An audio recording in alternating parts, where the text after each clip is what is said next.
హెచ్చరిక, దైవజనుని హెచ్చరిక. ఈ పాపాలకు పాపపు అలవాట్లకు బానిసలైపోయిన వారు తండ్రి మాట వినరు, దేవుని మాట వినరు. వారి భవిష్యత్తు గురించిన జ్ఞానం కానీ, వారి యొక్క ఇచ్చిన మాట నిలబెట్టుకోవాలనే ఇంగిత జ్ఞానం కానీ లేని వారిగా మిగిలిపోతున్నారు.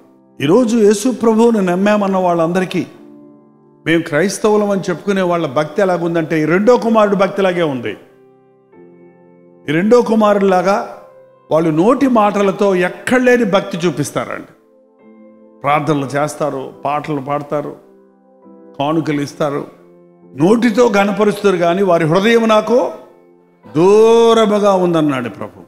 హృదయము లేని భక్తి క్రైస్తవ భక్తి కాదు. హృదయము పెట్టకుండా క్రైస్తవ భక్తిని నీవు అనుసరించలేవు. ఇది ఆచార భక్తి కాదు. నీ పూర్ణ హృదయముతో, నీ పూర్ణ బలముతో, నీ పూర్ణ వివేకముతో, నీ పూర్ణ శక్తితో నీ దేవుడైన యెహోవాను ప్రేమించాలి. ఈరోజున ఎంతమంది నేను దేవుని బిడ్డలమని చెప్పుకుంటూనే, దేవునితో వాగ్దానాలు చేస్తూనే, దేవుని సాక్షులమని చెప్పుకుంటూనే, దేవుని వాక్యాన్ని ఆయన చిత్తాన్ని ఎరిగి కూడా ఆ విధంగా జీవించడం లేదు. యేసు ప్రభు దేవుడు కాదు, మాకు ఈ దేవుడు వద్దు, నాకు అక్కర్లేదు అని తిరగబడ్డ వాళ్ళు, యేసు ప్రభువును దూషించిన వాళ్ళు, తృణీకరించిన వాళ్ళు ఈ రోజున మనస్సు మార్చుకుంటున్నారు. మనస్సు మార్చుకొని దేవుని మార్గాన్ని వెంబడిస్తున్నారు. కోకొల్లలు బైబిల్ని కాల్చేసిన వాళ్ళు, బైబిల్ని చింపేసిన వాళ్ళు, యేసు ప్రభువును దూషించిన వారు, అన్ని ప్రయత్నాలు చేసి విఫలమై క్రీస్తే నిజమైన దేవుడని అంగీకరిస్తున్నారు. కొత్తవారు అనేకులు వచ్చి మనసు మార్చుకుంటుంటే, ఎప్పటి నుంచో దేవుని వాక్యాన్ని ఎరిగిన, ఆయన చిత్తాన్ని ఎరిగిన, ఆయన చేత ఆజ్ఞాపించబడిన, ఆయన అప్పగించిన ఆయన పనిని మనం చేయకుండా మనం మన పనుల్లో నిమగ్నులమైతే అది ఎంత అధ్వానమైన పరిస్థితి. వెచ్చగా ఉన్న పర్వాలేదు, చల్లగా ఉన్న పర్వాలేదు, నులివెచ్చగా ఉంటే ఉమ్మేస్తానన్నాడు ప్రభువుని ఎరుగుదుమని మనం మాటలతో చెబుతూ ప్రభువుని ఎరగనట్లుగా మన హృదయాలలో బ్రతుకుతుంటే, మన జీవితాల్లో ఉంటుంటే, మన క్రియల్లో ఆ ప్రభు యొక్క క్రియలు లేని విశ్వాసం మృతం. విశ్వాసులు మనం చెబుతూ ఆ విశ్వాసపు క్రియలు మనం చేయకపోతే అది ఎంత భయంకరమైన పరిస్థితి. వాడు ఇంకా దూరంగా ఉన్నప్పుడే, దూరంగా ఉన్నోళ్ళని ఎలా చూడగలమండి? మన ఇంటికి వచ్చేవాళ్ళు దూరంలో ఉన్నప్పుడు ఎలా చూడగలని చెప్పండి. ఒకటి, పలానా రోజు వస్తాను అని ఎవరన్నా చెబితే తలుపులు తీసుకుని ఎదురు చూస్తూ కూర్చుంటాం. కానీ తప్పని కుమారుడు ఎప్పుడు వస్తాడని చెప్పాడా? చెప్పలేదు. చెప్పనప్పుడు ఎదురు చూస్తే ఎట్ట కూర్చున్నాడంటే ఏంటి అర్థం? వస్తాడని సంవత్సరంలంతా 2 సంవత్సరాలు ఎదురు చూస్తూనే ఉన్నాడు తండ్రి. తప్పిపోయిన ప్రతి ఒక్కరి కొరకు ఆయన చేతులు చాచబడి ఉన్నాయి. లోబడనల్లని వారి వైపు దినమెల్లా ఆయన చేతులు చాచి ఉంచి ఉన్నాడు. ఎన్ని దినాలు? సంవత్సరాల తరబడి నీ కొరకు ఆయన చేతులు చాచి ఉన్నాడు.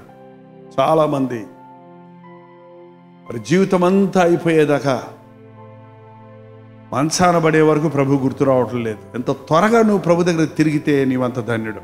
కుమారుడు వచ్చినప్పుడు తండ్రి చాలా సంతోషపడి కౌగులించుకొని ముద్దు పెట్టి ఇంట్లోకి తీసుకెళ్ళి పోగొట్టుకున్నవన్నీ తిరిగి ఇచ్చాడు. ప్రశస్త వస్త్రం ఇచ్చాడు, చేతికి ఉంగరం పెట్టాడు, కాళ్ళకు జోడు తిరిగాడు. ఈ నా కుమారుడు చనిపోయి బతికాడు, తప్పిపోయి దొరికాడు, సంతసిద్దామని విందు చేసుకున్నాడు.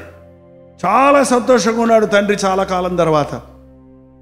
పెద్ద కుమారుడు ఉన్నప్పటికీ చిన్న కుమారుడు లేడనే దిగులు, ఆ బాధ, ఒక్కడు రక్షించట ఇష్టం లేని పరమ తండ్రి ఎప్పుడూ కూడా ఎంతమంది ఉన్నా తప్పిపోయిన వారి పట్లే ఆయన మనసు ఉంటుందండి.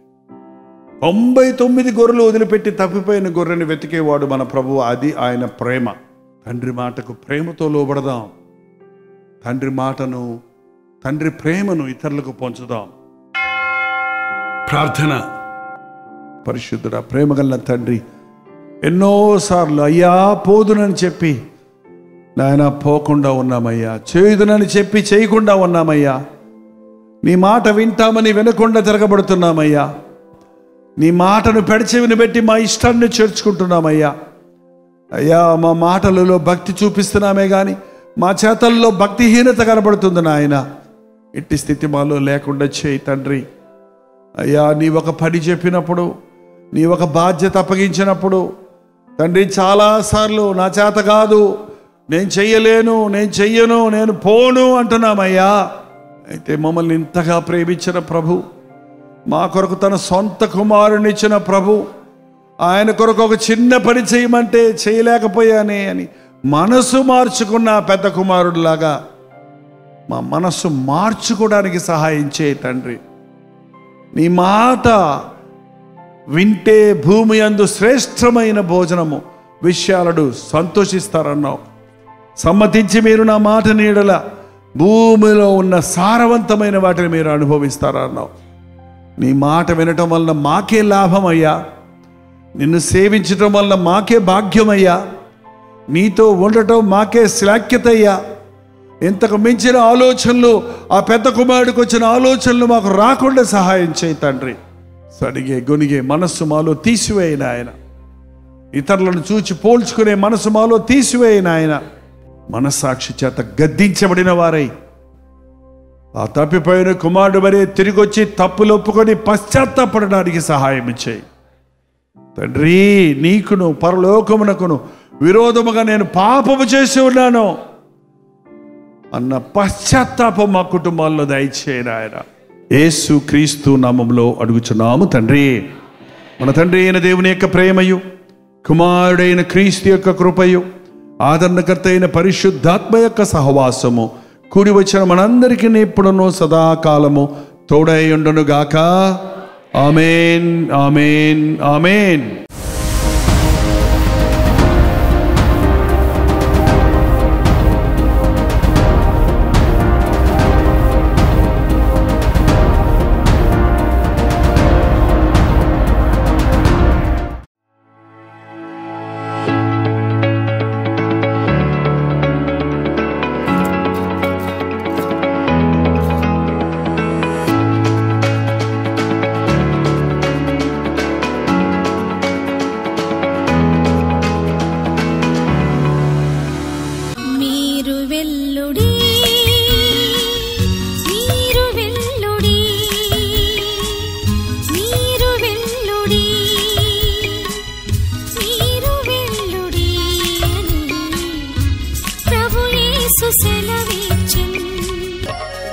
సర్వలోకముకు సువార్తనందించుడి, సర్వ సృష్టికి యేసుని ప్రకటించుడి.